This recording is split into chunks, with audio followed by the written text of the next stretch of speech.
6번째 문명의 마지막 사이클에서 세상을 관조하고 존재의 근원을 성찰하는 당신을 위한 해적 방송.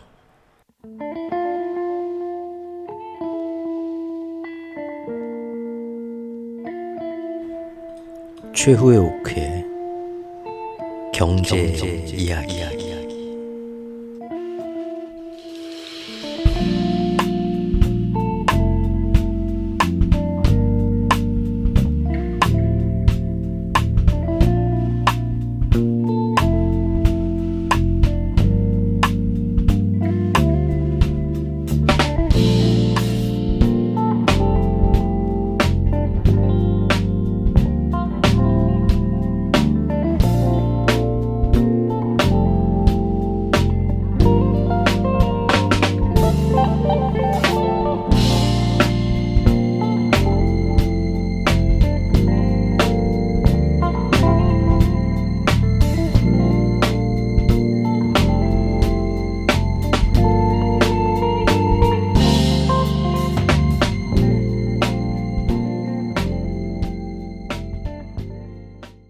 안녕하세요, 추오쿠입니다. 오늘 아침에 재밌는 뉴스가 하나 나왔습니다. 미국 월스트리트에서 흘러나온 뉴스라고 하는데요. 재작년 9월에 터졌던 노르트 스트림 가스관, 북해에 있는 러시아에서 유럽을 잇는 해적 가스관이죠. 그 노르트 스트림 가스관이 폭발된 사건이 있었는데, 그게 과연 그 배후가 누구인가에 대한 뉴스가 6개월 만에 드디어 나왔습니다. 뉴스를 보면 우크라이나 총사령관이 강행한 걸로 밝혀졌다라는 뉴스가 어제 월스트리트 저널을 통해서 나왔다고 합니다. 나름 뭐 월스트리트 기자들이 뭐 이제 그 당시 작전에 참가했던 우크라이나 군사들이나 이런 거 이렇게 인터뷰하고 해가지고 자기들이 만들어낸 뉴스라고 주장을 합니다. 총사령관이죠. 지금의 총사령관이 아니고 그 당시의 총사령관입니다. 잘로준이라는 사람이죠. 이 통통한 사람. 잘로준이 당시 우크라 총사령관 지휘 아래 우크라이나 특수부대가 가서 직접 그 가스관을 폭발했다라는 겁니다. 당시 젤렌스키도 이 작전을 보고를 받고 승인을 했으나 이 작전을 뒤늦게 알게 된 미국 CIA 백악관에서 나중에 전화가 왔다. 그러면 안 된다. 그런 위험한 짓을 왜 하느냐. 하지 말라고 얘기를 했고, 젤렌스키도 그 말을 듣고 작전을 승인하지 않고 다시 취소시켰다고 합니다. 그러나 당시 총사령관인 잘로준이가 독단으로 강행을 해서 결국 이 일이 일어났다라는 탐사 보도입니다. 이런 식으로 지금 이제 세상 사람들한테 또 이제 내용이 알려지고 적당히 그럴 것 같고, 사람들은 또 이 내용을 그대로 믿게 될 거고, 역사 속에 또 진실은 이렇게 은폐가 되면서 사람들은 그대로 계속 또 거대한 기득권이 원하는 대로 선동되고, 기득권들은 자기들이 원하는 대로 또 모든 국제 정세와 전쟁을 끌고 가게 되었습니다. 이것마저도 가짜뉴스라고 거짓말이라는 겁니다. 진짜 진실은 무엇인지 지금부터 한번 같이 살펴보시죠. 노드스트림 가스관에 대해서 일단 조금 정확히 뭔지 잠깐 좀 알고 가야겠죠. 2022년도에 우크라이나 전쟁이 터졌고, 그해 9월 달에 가스관이 그 전까지만 해도 러시아하고 유럽이 사이가 좋았죠. 냉전은 뭐 이미 예전에 끝났고, 그래서 러시아의 풍부한 천연가스라는 지하 자원을 유럽에 대주면서 서로가 상부상조하는 그런 관계였습니다. 그래서 앞으로 영원히 오랫동안 계속해서 서로 경제에 의존적이고 서로 좋은 관계를 유지하자, 그렇게 그 당시만 해도 그런 분위기였기 때문에 가스를 그 운송하는데 돈이 많이 든다. 그래서 직접적으로 다이렉트로 가스관을 연결해서 밸브만 열어가지고 이렇게 공급해주는, 마치 우리 도시가스 공급받듯이요. 얼마나 편해요. 일일이 뭐 트럭에다가 전화해갖고 1톤 트럭이 프로판 가스통 들고 와서 맨날 이렇게 갖다주고 할 필요가 없잖아요. 훨씬 서로가 좋은 거죠. 도시가스관 연결하듯이 거대한 노르트 스트림 사업을 벌립니다. 그래서 한 개 가지고는 안 되겠죠. 여러 개를 막 연결을 했어요, 사실은. 그래서 지금 우크라이나 전쟁이 있는 우크라이나 지역을 통해서 육로로 노드스트림 관이 지금 하나가 있고요. 그 다음에 10년 이상 걸쳐 가지고 유럽과 러시아가 합작을 해 가지고 북해 쪽으로 해 가지고 지금 그 노드스트림 관을 덴마크 해역을 통해서 독일로 해 가지고 첫 번째 관, 두 번째 관, 그 두 개에 우회되는 관을 해 가지고 해저 지하관도 연결을 했습니다. 그게 지금 문제가 되고 있는 노드스트림 관입니다. 이 외에도 육로로는 또 터키 쪽을 통해 가지고 이렇게 지금 또 더 많이 지으려고 하고 있고 합니다. 근데 이런 것들이 다 트럼프 정권 시절에 미국이 유럽과 러시아가 이렇게 경제적으로 서로 도와주면서 친해지는 거를 굉장히 싫어했습니다. 그래서 정치적으로 이 핑계 저 핑계 대면서 저 밑에 중동 터키 쪽을 통해 가지고 또 유럽 남부로 들어오는 또 다른 가스관을 만들려고 하는데 그거는 지금 중간에서 스톱 시켜버렸고요, 미국이. 그리고 육로로 가스관이 있었고 지금 북해 해저로 노드스트림 가스관이 우크라이나 전쟁 터지기 전에 완전히 완공이 된 상태였습니다. 아주 오랜 공사기간을 거쳐서. 이런 상태에서 2022년에 러시아하고 우크라이나하고 전쟁이 났는데 이 전쟁이 단순히 두 나라 간의 전쟁이 아니라 서방 진영 전체, 유럽 전체와 러시아 간의 갈등으로 금방 비화돼 버렸죠. 이러다 보니까 슬슬 겨울이 다가오면서 날씨가 쌀쌀해지는 9월쯤 되자 유럽의 여론이 굉장히 극심하게 변하기 시작합니다. 2022년 3월까지만 해도 3월, 4월, 5월에서 봄, 여름까지만 해도 저 나쁜 이제 언론이 선동하고 미국이 원하는 대로 저 푸틴 나쁜 놈 때문에 우크라이나 지금 불쌍한 사람들이 공격받고 있다 하면서 러시아에서 일하는 모든 유럽 기업들 니들이 배불려준 돈으로 장사한 돈으로 러시아가 지금 그 돈으로 전쟁하지 않냐, 니들은 양심도 없냐, 그거 다 버리고 나와라. 그런 분위기를 미국 주도하에 여론들이 계속 만들게 되고 사람들이 거기에 선동돼서 주장을 해서 유럽 기업들, 예를 들면 폭스바겐 같은 것도 전부 거기다가 다 어마어마한 손해를 보면서 다 기존의 공장 그대로 놔두고 다 철수하고 다 빠지게 됩니다. 우리나라도 지금 현대자동차 공장이 러시아에 어마어마한 몇 년 동안의 돈을, 천문학적인 돈을 들여서 생산시설을 다 만들었지만 이번에 10만원도 못 받고 빠져나왔죠. 국가적으로 엄청난 손해죠. 그랬는데 그 결과로 불과 전쟁이 일어난 지 몇 달 되지도 않아서 유럽에 엄청난 인플레이션이 오게 됩니다. 당연하죠. 왜냐하면 유럽은 러시아에서 특히 싼 에너지, 원자재 이런 거에 절대적으로 의존하고 있던 나라이기 때문입니다.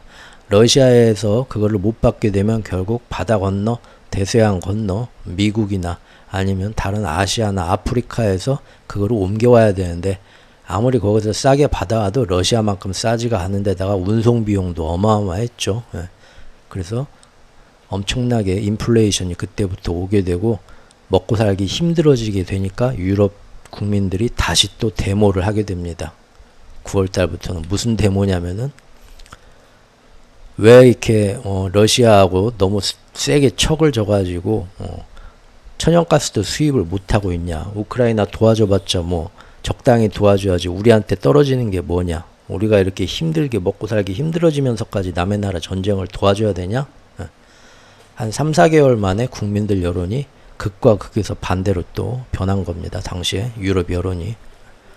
그래서 당시 이제 독일, 이제 이 노드스트림 관이 유럽에서, 러시아에서 이렇게 뻗어 나와가지고 북해로 이렇게 돼가지고 독일로 들어가게 되는 관이 있고, 여기 사진 보시면 첫 번째 관이 있고, 첫 번째 관에 뭔 문제가 만에 터질 때 요거 수리하고 유지보수하는 동안 두 번째 관을 교대로 가동시킬 수 있는 두 번째 관이 있고, 이렇게 노드스트림 1번하고 2번 가스관이 있었습니다. 그런데 이걸 완공만 했지 사실 여기로 가스가 직접적으로 수송된 적은 없었어요. 전쟁 터지기 전에 딱 완공하고 개통식 축하하고 그 전까지는 우크라이나 땅을 통해서 유럽 땅으로 들어오는 육로로 된 가스관만 있었습니다. 그리고 이거는 이제 조금 이제 시험적으로 테스트해서 돌려보고 잘 되는가 꼼꼼하게 마지막 검토한 다음에 조만간 이제 몇 달 뒤부터 직접적으로 가동하자. 그러면은 유럽에 들어오는 가스는 육로로 들어오는 가스 말고 해상으로도 들어오는 가스 해가지고 굉장히 서로 경제도 발전하고 러시아도 부자가 되고 아주 훨씬 더 합리적이고 저렴한 가격에 에너지 공급받으면서 러시아와 유럽 전체가 다 같이 크게 경제가 발전할 수 있는 때였습니다. 이때부터 사실 미국은 2008년 이후로 달러의 패권이 점점 약해지고 있었던 때였죠. 그래서 앞으로 계속 이런 나라들이 점점 더 서로 간에 지역 경제에서 서로 발전이 되고 돕게 되면은 달러의 패권은 점점 약해지고 기축통화 패권은 시간이 갈수록 넘어갈 수밖에 없었죠. 그래서 당시에 제일 그 다음으로 통화력이 센 유로화부터 누를 필요가 있었다. 제가 그때 말씀드렸죠. 그래서 그 전부터 사실 나토의 동진 계획 그런 걸로 해서 러시아하고 했던 약속을 계속 어기면서 우크라이나를 통해서 자극을 했고 이제 전쟁이 어떻게 일어났나는 그 전에 많이 얘기했으니까 오늘은 그 얘기는 하지 않겠습니다.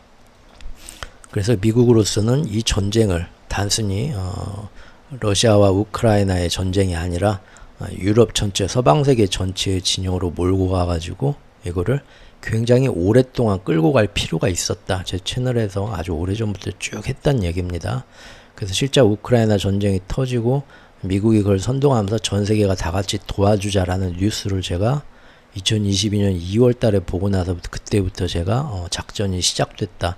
이 전쟁은 절대 금방 끝나지 않고 아주 오래 갈 거고 이것뿐만 아니라 작년 초에는 중동과 아시아 전선도 연결해서 이어붙일 거다. 전 세계를 봤던 거고 지금 몇 년 사이에 그대로 지금 흘러오고 있죠.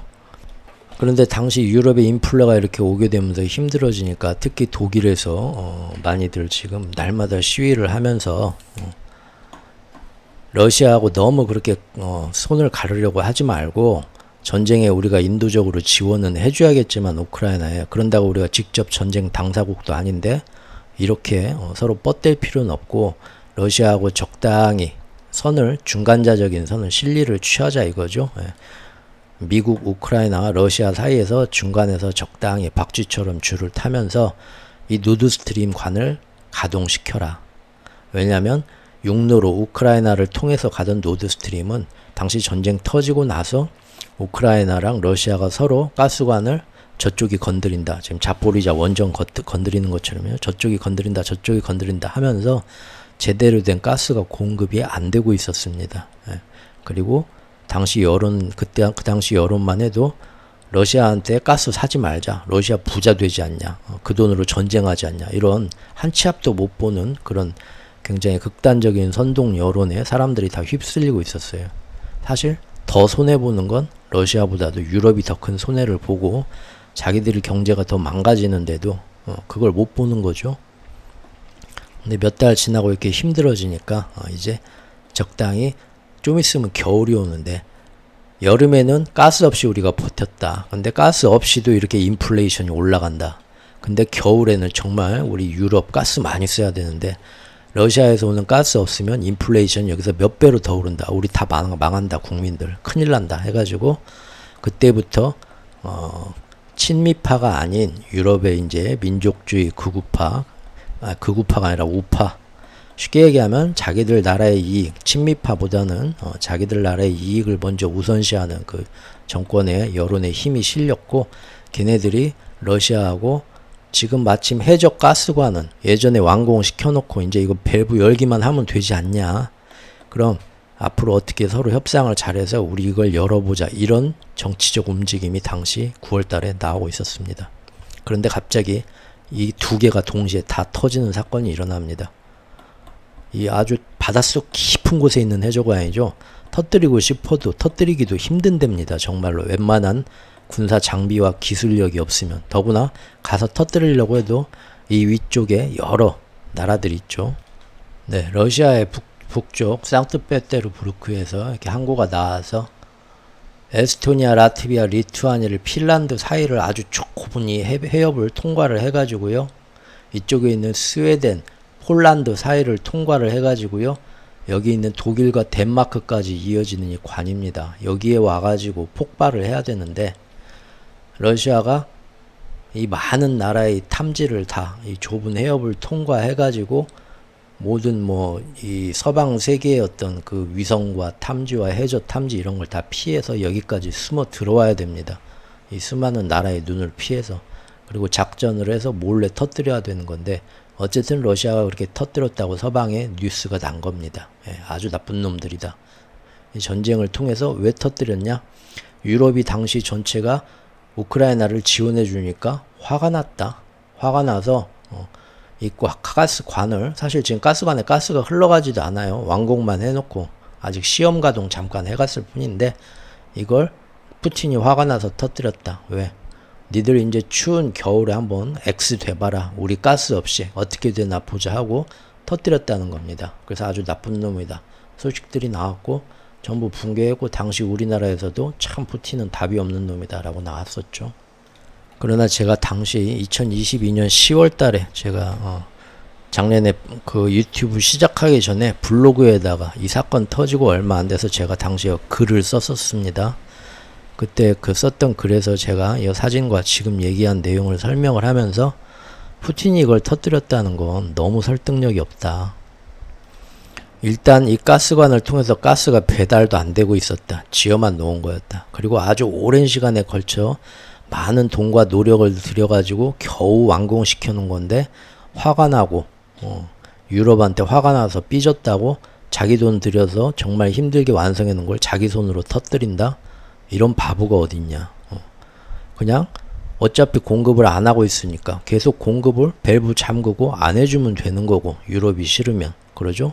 만에 하나 나중에 휴전이 되든 이 전쟁이 끝나고 나서 다시 사이가 좋아지면 얼마든지 밸브만 열어서 이걸로 큰 돈을 벌 수 있는 건데 미쳤다고 푸틴이 뭐 데몬스트레이션 하겠다고 자기 손으로 그것도 터뜨리러 여기까지 몰래 잠수함이나 보트가 나가려면 모든 나라의 군사 감시를 다 피해가지고 너무 힘든 지역이죠. 작전 수행하기도. 이걸 들키지 않고 작전을 수행할 수 있는 나라가 당시에 미국하고 러시아 정도밖에 없을 거다. 그런 얘기가 있었습니다. 다른 나라는 사실 하기도 힘들었을 거란 얘기가 있어요. 푸틴이 터뜨린 건 말이 안 된다. 그런데 왜 터뜨렸냐? 정치적 상황 쭉 얘기한 것처럼 이미 유럽에서 독일에서 유럽의 어떤 전체적인 여론을 가장 크게 좌지우지하는 대장이 독일하고 프랑스인데 이때 이제 독일의 국민 여론들도 그러지 말고 러시아하고 잘해봐라. 겨울 가스 어떻게든 좀 거기서 공급받도록 해라. 우크라이나 가스관은 지금 위험하니까 마침 해저에 이미 다 지어놓은 노르드 스트림 가스관이 있지 않냐. 러시아하고 한번 잘 얘기해봐서 전쟁은 전쟁이고 그건 그거고 우리는 이쪽에서 서로 간에 좀 거래 좀 하자 이 관으로 그런 얘기가 정치권에서 나오고 있었는데 그 시점에 터뜨린 겁니다. 그럼 누가 터뜨렸겠습니까? 사실 그 당시만 해도 이런 언론에서 뭐 자유진영 어떠고 뭐 푸틴 나쁜 놈 뭐 막 해가지고 그런 이념적인 선동 말고 있는 그대로 우리가 그냥 생각을 하면 가장 의심되는 건 우크라이나와 미국이었죠. 하지만 당시 어쨌든 뉴스는 그렇게 나왔었습니다. 결국 이게 터지면서 독일이 당시에 유럽이 러시아하고 겨울 가스를 담보로 두고서 서로 간에 좀 화친을 맺으면서 좀 화해해보자 하는 분위기는 완전히 물 건너가게 됐습니다. 왜? 화해해봤자 넘어오는 게 없어요. 화해한다고 해봤자 러시아가 그래 니네한테는 적당히 좀 우리가 천연가스 공급하고 서로 잘해보자 하려고 해도 공급할 길이 이제 없는 겁니다. 막힌 거고 오직 우크라이나로 통하는 관 하나였는데 실제로 쓸 수 있는 건 그것마저도 전쟁 때문에 못 쓰고 있고요. 그러니까 서로 간에 화해 뭐 어쩌고 할 뭐 건덕지도 없어진 거죠. 이 얘기는 뭐냐면 유럽 국가들이 우크라이나에 대한 지원에 대해 제고함으로써 실제적으로 국민들의 여론을 등에 업고 적당히 이 선에서 우리는 러시아와 우크라이나가 휴전하도록 우크라이나에도 압박을 넣어보겠소 했던 정치적 움직임이 완전히 없어진 겁니다. 즉, 이 전쟁이 휴전으로 가기를 절대 원하지 않는 세력이 터뜨렸다고 보는 게 낫겠죠.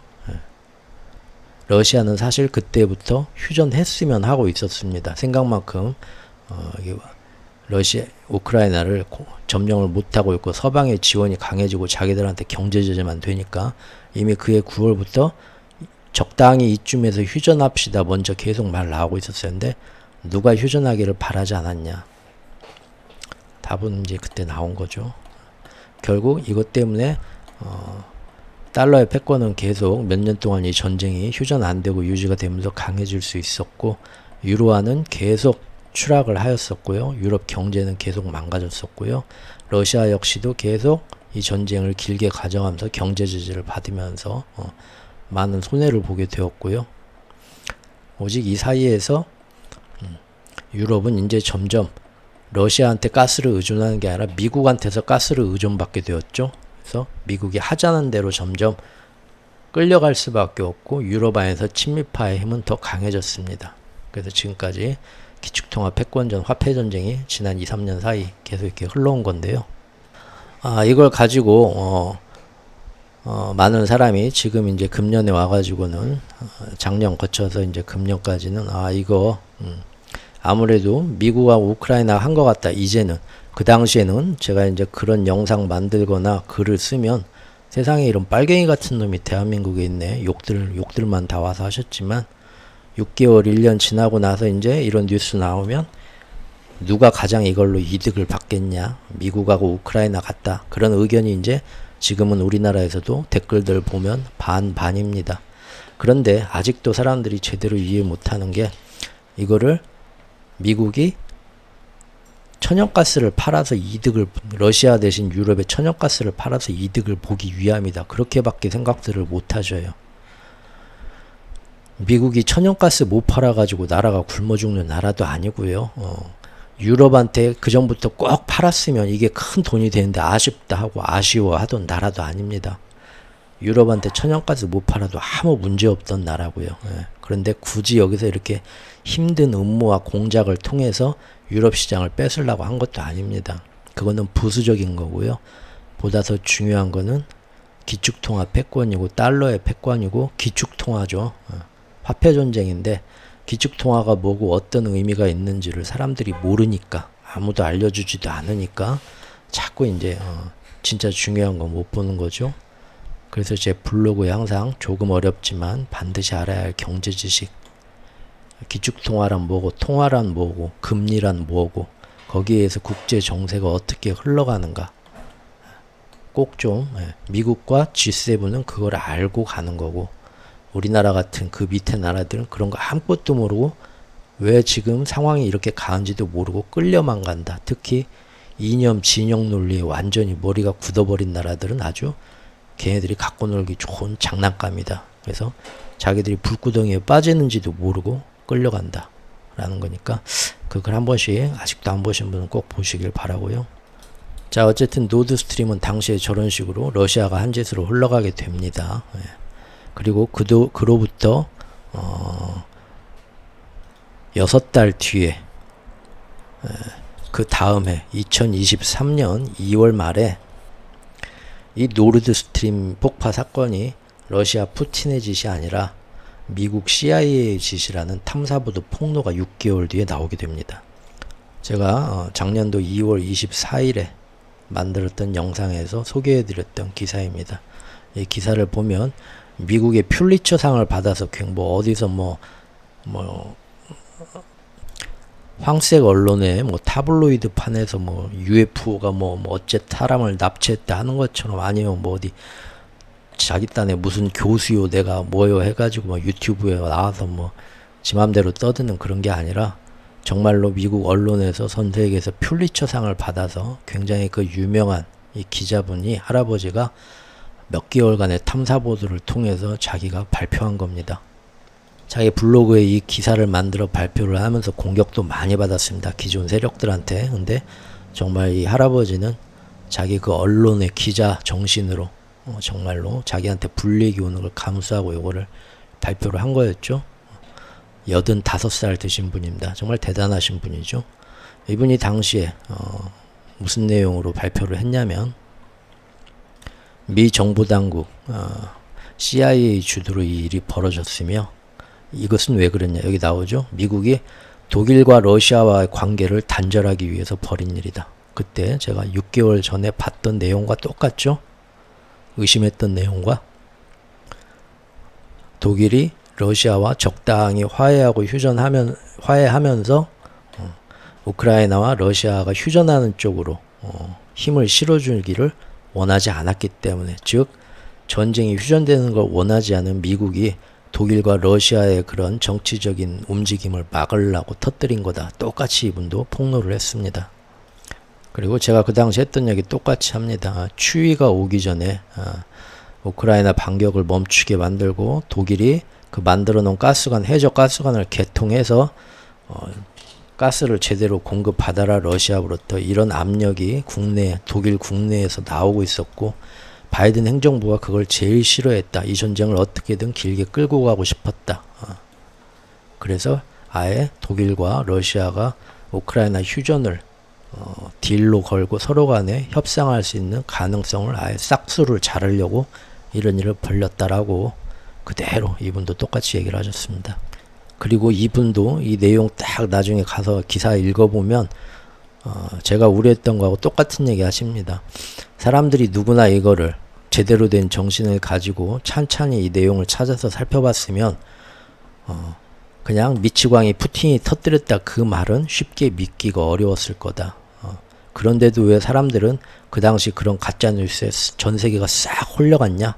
이것은 미국뿐만 아니라 전 세계 정치권이나 주류 언론들이 사람들이 이미 굉장히 분열화되고 양극화되었다. 진영 논리에 의해서. 진영 논리가 작동하고 있기 때문이라고 이 사람도 얘기를 하는 겁니다. 사람들이 지금 미쳐가고 있다는 거예요. 빨갱이, 파랭이 하면서. 그러니까 앞에다 있는 걸 보여줘도 그걸 못 본다는 거예요. 흥분해서. 이 사건이 나오고 나서 처음에는 말도 안 되는 헛소리라고 백악관 이런 데서 다 평가절하했습니다. 그런데 너무 그 내용이 전직 그 CIA 정보 요원이나 미국 뭐 국토정보부 요원들, 알만한 사람들 다 이렇게 다 직접 취재하고 해서 나온 내용이라서 너무 구체적인 내용들이 나와 있기 때문에 그냥 엉터리라고만 말만 하기가 너무 좀 힘들어진 상황이 됐습니다. 그래서 그로부터 약 한 달 뒤에 미국이 입장을 내놓습니다.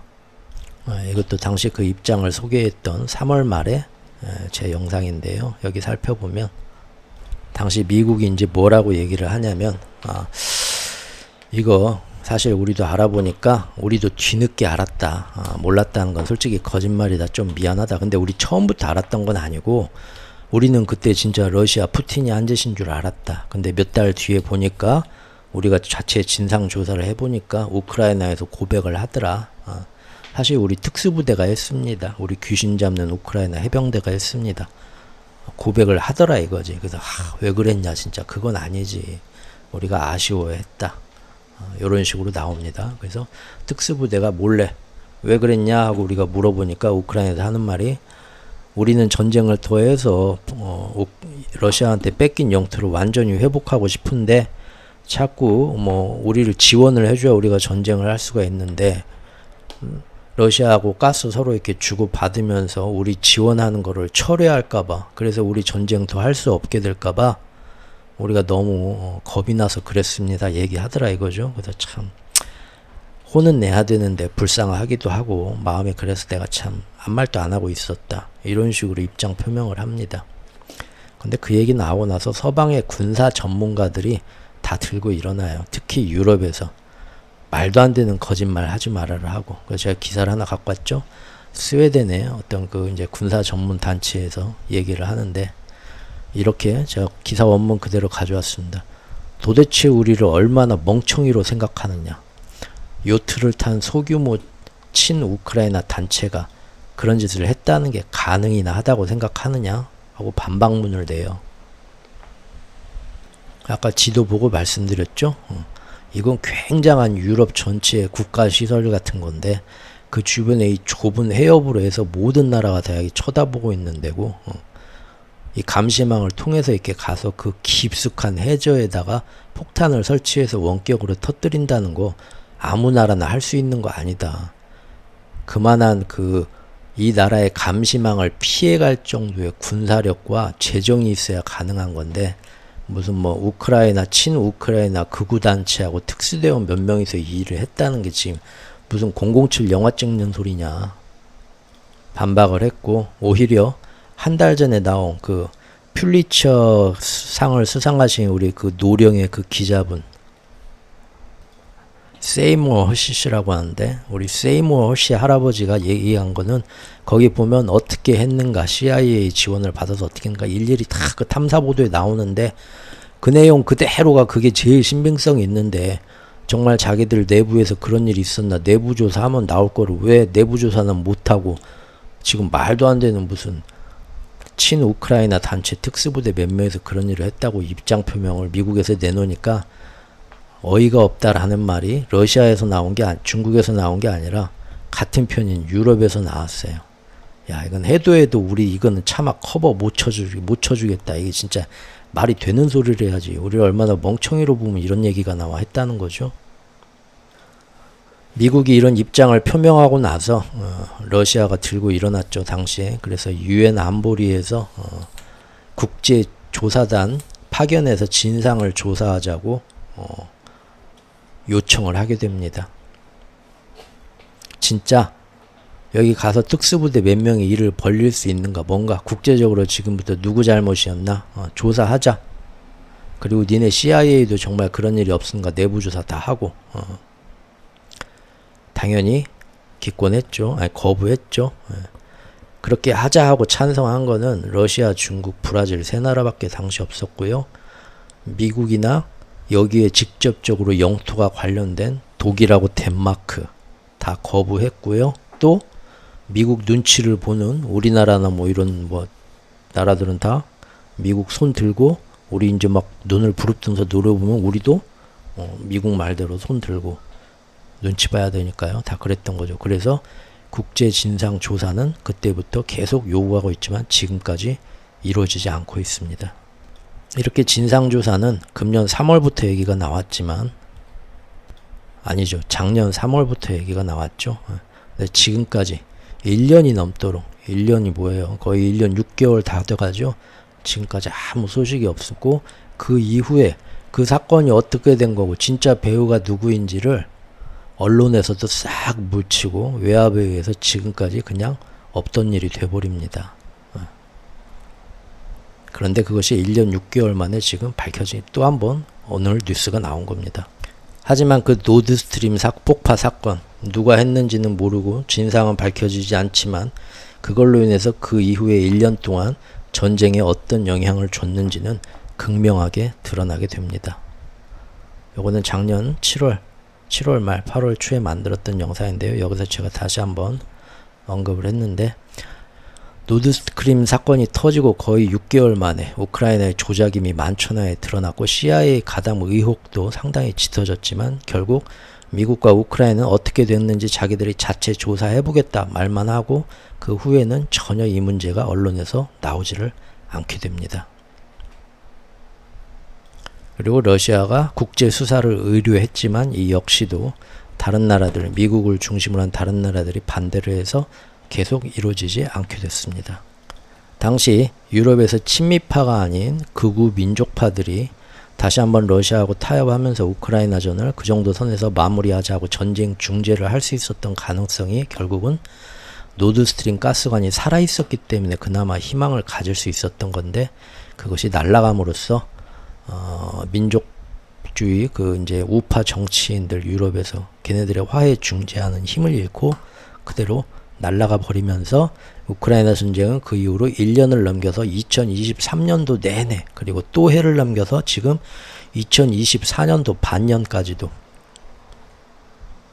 거의 지금은 3년째 끝없이 지지부진 확대되고 이어지고 있고, 최근에는 러시아 본토 타격으로 더 크게 번지고 있죠. 세계의 에너지 공급망은 그 이후로 완전히 재편되었고요.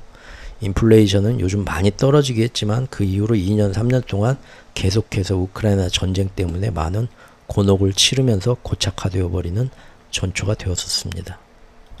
그런데 작년 말이 되자, 그 전까지는 우크라이나에서 전쟁 영웅 취급을 받으면서 인기가 하늘을 찌르던 젤렌스키의 인기가 계속해서 땅바닥으로 떨어지게 됩니다. 왜냐하면 우크라이나 국민들도 시간이 지나면서 전쟁이 너무 길어지게 되는 대한 피로감도 있고, 또 처음에는 전쟁에 대해서 애국심으로 많이 반응을 했지만 시간이 지나면서 보니까 자기들이 결국 서방 세계의 전쟁을 대리전을 대신 치러주고 있어서 자기들의 목숨이 희생당하고 있다는 생각들이 강하게 퍼지게 됩니다. 그래서 이제는 우크라이나 젊은이들조차도 전쟁에 점점 반대하고 징집을 피해서 러시아 청년들이 도망갔던 것처럼 우크라이나 청년들도 도망가는 일이 지금은 벌어지고 있죠. 그 당시 우크라이나 상황 한번 살펴보겠습니다. 원래 우크라이나 자체가 부패와 비리가 굉장히 만연했던 나라입니다. 예, 건강한 나라는 아니었죠.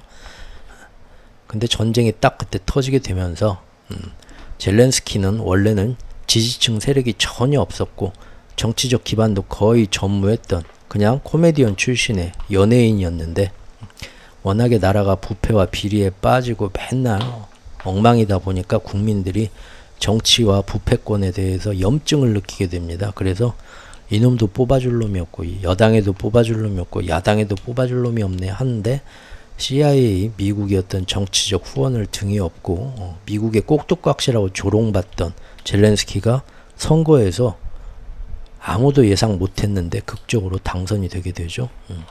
그래서 운 좋은 깜짝 대통령이라고 당시 우크라이나 국민들도 야 저런 애가 우리 대통령이 됐네 하고 허탈해했던 그런 건데 전쟁이 얼마 뒤에 터졌는데 다른 당연히 부패한 기득권층들은 제일 먼저 해외로 도피를 하는데 젤렌스키가 SNS에다가 직접 라이브 영상을 올리면서 나는 우크라이나 대통령으로서 절대 도망가지 않겠습니다. 이 수도에서 끝까지 대통령궁을 지키고 싸우겠습니다. 선언을 하죠. 이게 그때부터 젤렌스키의 인기가 전쟁을 통해서 하늘을 찌르게 됩니다. 또 서방 국가들이 특히 미국이나 이런 나라들이 우크라이나 전쟁을 더 크게 확전시켜 가지고 더 오래 끌고 가고 싶은 경제적인 이유 때문에 기축통화 패권 때문에 필요가 있었기 때문에 매번 언론을 통해서 이 남자를 더욱더 영웅시하게 됩니다. 그래서 젤렌스키가 예전에 어떤 인물이고 어떤 정치적 배경에 의해서 우크라이나 대통령이 되나 이런 거 우크라이나의 어떤 상황, 나토의 상황 전혀 모르는 우리나라 대부분의 사람들은 이 뉴스에서 나오는 젤렌스키의 모습만 보고 정말 국가를 위해 싸우는 대단한 지도자로서 아주 눈물을 흘리면서 감동하게 되죠. 언론에서 맨날 이렇게 띄워주니까요. 그런데 전쟁이 길어지면서 한때 치솟았던 젤렌스키의 인기가 우크라이나에서도 굉장히 많이 식어가게 됩니다. 가만 보면 미국이 하자는 대로 너무 하수인 티가 너무 많이 나고 그러다 보니까 원래부터 있던 우크라이나 전체에 자리 잡고 있던 원래 그 토호 세력들, 기득권 세력과 반대층들이 처음에 국민 인기가 하늘을 찌르는 전쟁 초기에는 찍소리도 못했지만 시간이 지나면서 그에 대한 불만이 많아지게 되자 이제 불만 표시를 적극적으로 하는 때가 오게 된 겁니다. 사실 그동안 젤렌스키가 끝까지 나토에 끝까지 우크라이나가 가입하겠다고 그렇게 고집하지만 않았어도 그게 꼭 필요하다. 나토에 가입 안 하겠다는 선언만 하면 이쯤에서 휴전해보겠다. 러시아는 계속 얘기를 했었거든요. 그런데 그것은 우리 국민적 염원이다 하면서 나토 가입을 끝까지 고수를 했죠. 서방이 시키니까. 그런데 사실 우크라이나 국민들이 나토 가입하자 그렇게 주장한 적이 없어요. 그게 꼭 필요한가? 그런 식이었단 말이죠. 근데 이제 젤렌스키가 계속 나토에 끝까지 가입해야 된다 해가지고 계속 푸틴하고 협상하자 하는데도 이건 안 된다 해서 협상을 뒤로 계속 미루면서 전쟁이 길어지니까 국민들도 이제 슬슬 화가 나는 거죠. 그런다고 해서 전쟁이나 이겨가지고 땅이나 다 찾을 수 있을 것 같냐. 1년 반, 2년이 지났는데 작년 말에 보니까 그것도 점점 말이 안 되는 것 같죠. 그래서 이제 화가 나기 시작한 겁니다. 거기에 이제 끝없는 소모전 속에서 우크라이나 젊은이들은 끝없이 죽어가니까 더 이제 불만이 쌓이죠. 당시 작년 말에 나왔던 뉴스인데 보면은 사방에서 이런 얘기가 나옵니다. 젤렌스키 대통령 지금 국민의 인기를 크게 잃었고 이스라엘의 네타냐후를 지금 끌어내라 하는 것처럼 여기서도 국민들이 이제 점점 젤렌스키 그만 끌어내라. 처음엔 잘했지만 지금 젤렌스키 고집대로 가서 우리한테 좋을 게 하나 없다. 축출 가능성이 있다. 왜? 평화 협상을 우크라이나 국민들도 여기서 지금 자기들 땅을 잃는 건 마음이 아프지만 현실적으로 이길 가능성도 별로 없는데 이거보다는 적당한 선에서 미래를 기약하고 휴전을 생각을 해보는 게 좋은데, 그런 거에는 너무 귀를 기울이지 않고 순전히 미국과 G7이 시키는 대로만 하고 있고, 거기서 희생되는 건 우리나라 국토와 경제와 젊은이들 뿐이다. 서방의 대리종이지 않냐.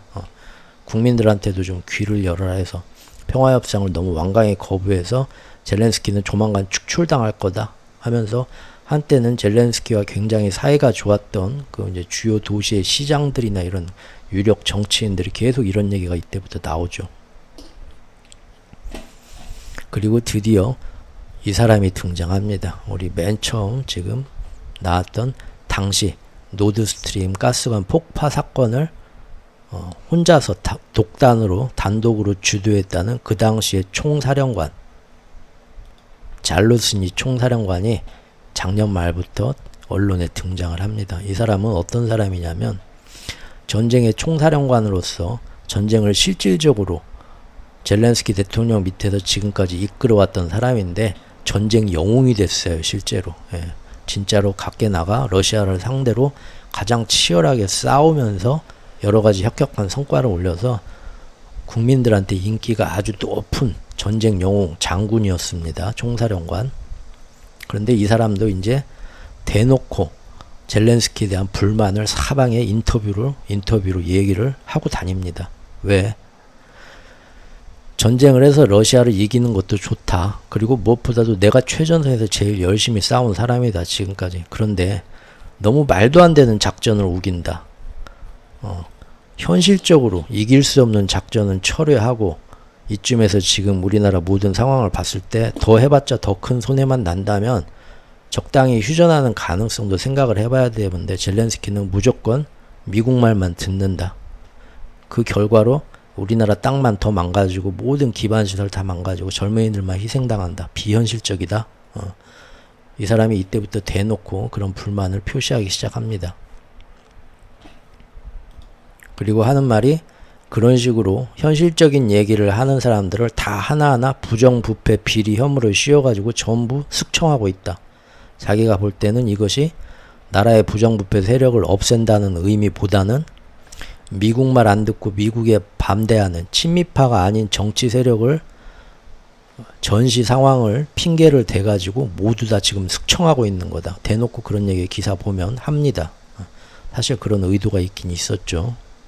그리고 이제 금년 2024년이 되어서 3월 달에 러시아에서 푸틴 대통령 선거가 있지만, 젤렌스키 대통령의 그 임기가 다 돼가지고 우크라이나 대통령 선거도 금년 3월에 예정이 돼 있었습니다. 그리고 실제적으로 작년 말까지만 해도 젤렌스키가 예정대로 전시 상황이긴 하지만 우리가 대통령 선거는 비상체제로 실시를 하겠다라고 선언을 했었습니다.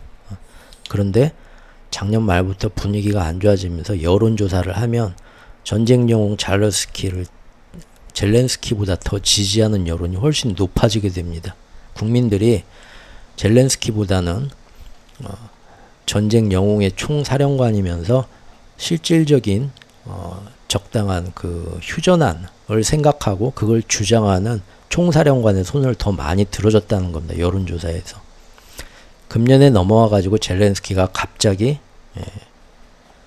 대선을, 이번 전시 상황 너무 비상 상황이라서 국가가 너무 불안하다, 치룰 수 없다고 대선을 연기하겠다는 선언을 합니다.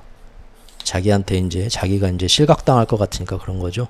그리고 얼마 뒤에 이 자기한테 비난을 하고 휴전을 하는 게 좋다, 내가 당선되면 휴전시키겠다 하는 이 전쟁 영웅 총사령관, 제일 국민들 지지도가 높았던 이 잘루스키를 해임을 시킵니다.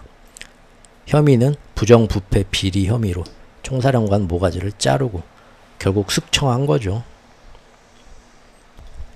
당시 기사를 봐도 여기 똑같은 내용 나와 있습니다.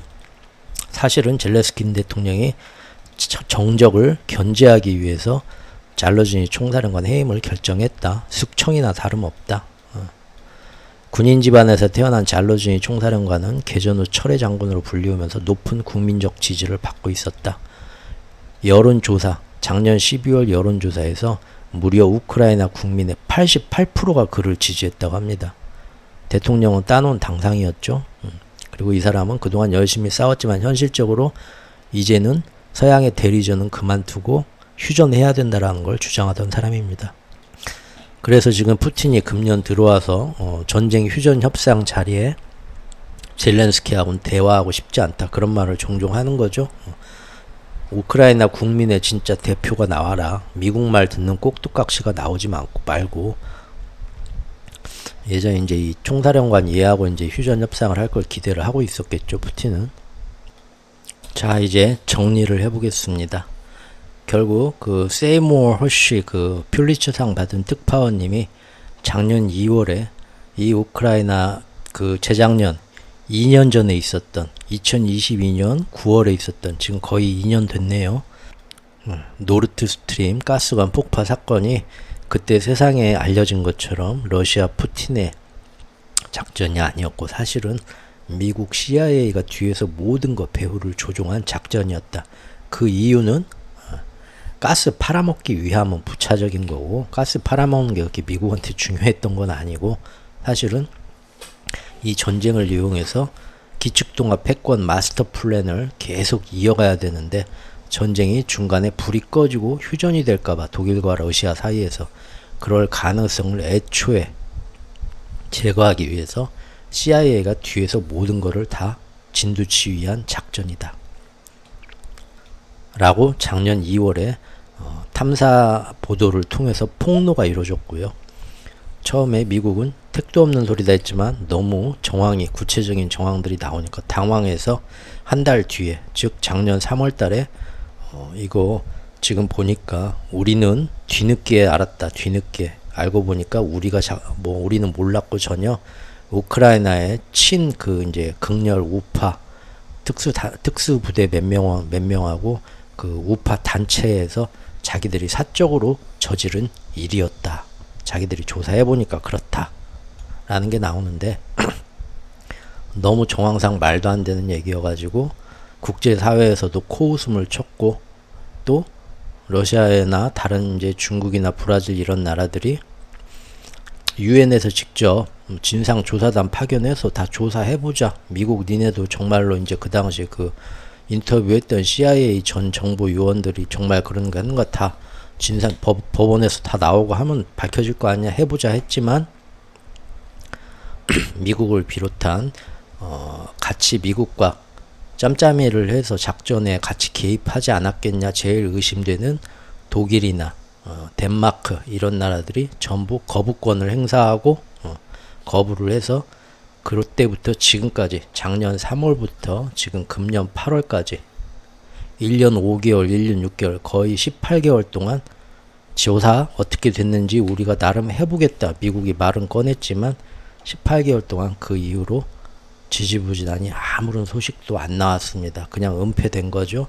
그런데 어제 월스트리트 저널에서 새로운 내용이 나왔습니다. 그 내용은 맞다. 그동안 미국이 18개월 동안 아주 참 조사 오래도 걸렸네요. 뭐 사람 소환해서 조사하는 게 그렇게 오래 걸리나? 우리나라처럼 굉장히 오래 걸렸는데 결국 보면은 미국은 나중에 뒤늦게서 알았다. 왜 그랬냐 하고 우크라이나한테 왜 우리 허락도 없이 그런 일 했냐. 미국은 전혀 몰랐다는 거죠. 그리고 우크라이나가 사실 뭐 어떤 뭐 찌그만한 단체가 한 게 아니라 우크라이나 군대에서 대통령과 총사령관의 결재까지 받아가지고 계획적으로 이루어진 일이 맞다. 한 발 더 나아갔죠. 그때보다는. 다만 젤렌스키 대통령이 승인 결재 도장까지 찍었는데 CIA에서 나중에 그 연락을 받고 전화가 와서 당장 그만둬라 하니까 젤렌스키도 알겠습니다 하고 다시 승인을 취소했다. 작전을 무효로 돌렸다. 하지만 당시에 총사령관이었던 잘루즈니가 독단으로 대통령 말 안 듣고 이행한 사건이었다라고 오늘 나왔습니다. 보면 이거는 역시나 미국 입맛대로 1년 6개월 만에 나온 자기들의 또 다른 가짜뉴스이고 시나리오일 뿐이라 이겁니다. 정리해보면 미국은 몰랐다. 미국은 뒤늦게 알았지만 절대 그래서 안 된다고 말렸다. 이 얘기고 젤렌스키도 아는 바 없다. 그때는 그러더니 지금 이제는 사실은 우크라이나가 맘먹고 실행하려고 했지만 미국이 말려서 젤렌스키도 뒤늦게 정신 차리고 말렸다. 이렇게 얘기하고 있고요. 그럼 누가 실행한 거냐? 실행의 주체는 누구냐? 당시 총사령관 잘러주니가 젤렌스키 대통령의 말을 안 듣고 독단적으로 실행했다. 이렇게 지금 시나리오입니다. 꼬리 자르기죠. 잘러주니 총사령관 살펴본 것처럼 당시 우크라이나에서 다음 대선 여론조사 1위를 해가지고 원래대로라면 금년 3월에 있었을 우크라이나 대선에서 차기 대통령이 되었을 사람입니다. 그리고 그 사람은 러시아와 적당한 선에서 휴전을 협상하려 했던 사람입니다. 그리고 단순한 미국 친미파가 아니고 우크라이나의 민족주의 성향이었죠. 젤렌스키는 그리고 원래 금년 3월에 대선을 정상적으로 시행하겠다 했다가 여론이 자기한테 불리해지고 잘러주니의 당선 가능성이 극도로 커지자 그를 황급히 부패 혐의를 씌워서 숙청하고 총사령관 자리에서 자르고 당시 대선도 전시 상황이라는 핑계로 무기한 연기를 하였습니다. 현재 어제 월스트리트 저널에 나온 이 기사에 대해서 잘러주니는 이 모든 상황을 강력히 부인하고 있고 또 어제 나온 기사에서도 아직도 해결되지 못한 의문점이 있습니다. 그게 뭐냐? 아직도 우크라이나 특수부대 공작원들과 잠수부들이 지금 이 기사 내용을 어제 나온 기사 내용을 보면 이제 그 총사령관의 명을 받은 정보부 요원들과 그 잠수할 수 있는 특수부대원 몇 명이서 몰래 이제 정체를 숨기고 독일 쪽으로 건너가서 요트 빌리는 회사한테서 렌트카 빌리듯이 요트를 빌려갖고 몰래 그 지역으로 침투해서 잠수해가지고 그 밑에다가 폭탄을 설치하고 나왔다라고 하는데 이게 소규모로 이렇게 움직여서 어떤 뭐 큰 어떤 자원이나 이런 지원도 받지 않고 독일에서 요트를 빌려서 덴마크 해역에서 그 감시의 눈을 벗어나서 작전을 벌려서 폭탄을 성공리에 설치하고 작전을 수행했다는 게 아직도 과연 이게 가능한가에 대한 강력한 의문은 작년 3월에도 그런 비슷한 얘기가 나왔었지만 당시 세계의 군사 전문가들이 이건 진짜 말이 안 된다고 의문을 제기했었는데 지금도 그 상태 그대로 여전히 미궁 속에 남아 있다는 겁니다. 왜냐하면 이 작전의 규모, 기술력, 기술적이고 재정적인 면 이런 걸 살펴보더라도 당시 우크라이나한테 그런 작전 수행 능력은 없었다. 그럴 수가 없다라는 게 지배적인 해석이고요. 무엇보다도 부근 해역에 위치한 독일과 덴마크 당국의 눈을 피해서 작전을 수행했다는 것도 굉장히 놀라운 일이기 때문입니다. 사실 이에 대해서는 아직도 미국이 뒤에서 모든 걸 배후 지원했을 것이고 당시에 독일과 덴마크 역시도 미국과 협조하면서 눈을 감아준 국제 공조 작전이었다는 것이 가장 확률이 높은 그럴듯한 해석이고요. 이에 대해서 정확하게 국제 진상 조사를 하자고 러시아가 당시에 건의한 바 있으나 국제사회에 그 미국과 독일, 덴마크의 거부로 지금까지도 이루어지지 못하고 있다는 겁니다. 그런 와중에 지금 이제 더 이상 이거를 계속 이대로 숨기기는 힘들 것 같으니까 핑계를 당시 친미파가 아니면서 젤렌스키를 넘어서서 우크라이나 대통령이 될 뻔했던 당시의 총사령관 잘러즈니한테 모든 혐의를 뒤집어 씌우고 지금 그 사람의 탓으로 돌리고 꼬리 자르게 해버린 거죠. 지금. 자, 오늘 또 내용 들어주신 분들께 감사드리고요. 굉장히 더운데 또 이번 주말 무사히 잘 보내셨으면 합니다. 감사합니다.